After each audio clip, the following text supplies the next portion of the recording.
Inspiration. We all get that feeling. We're watching a movie about some guy that goes from rags to riches, or some underdog that wins. We're sitting at a momentous occasion, we're at a holiday or a funeral, or we're at a wedding, and we get that feeling. We're inspired, and we want to be great.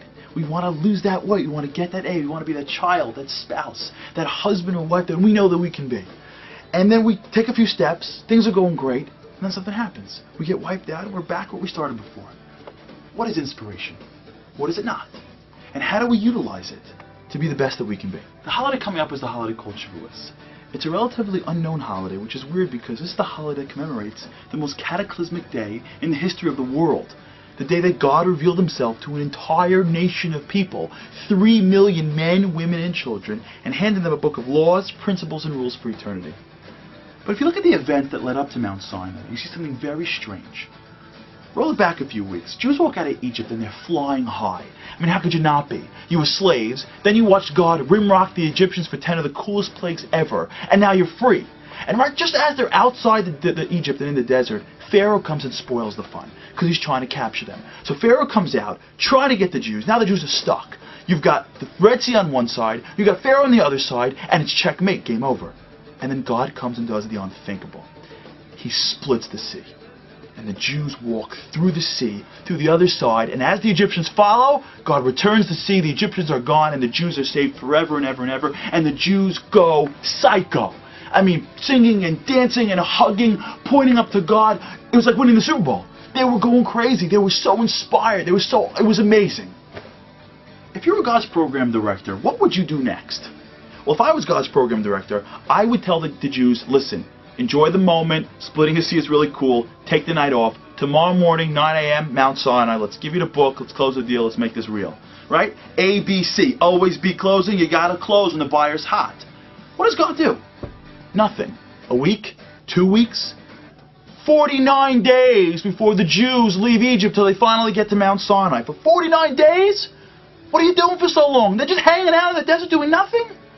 Why does God wait so long? Let me answer this question with a story. A few years ago, I went to visit a buddy of mine in New Jersey. I get there and I notice all the traffic and streetlights are out. It's a blackout. Don't know where I'm going. I pull my car to the side. I start to walk and see if I can find this house. But as I'm walking, I just get more lost. I can't find anything. It's pitch black. As I'm going, I hear a rumble. That sky's about to rain rumble. Next thing I know, crack, lightning, drizzle, downpour. Now I'm sitting in the guy's neighborhood, totally drenched. I don't know where I'm going. Then I realized, it's going to crack and be light again. So if I can focus on where I'm going when it's light, maybe I can find my way.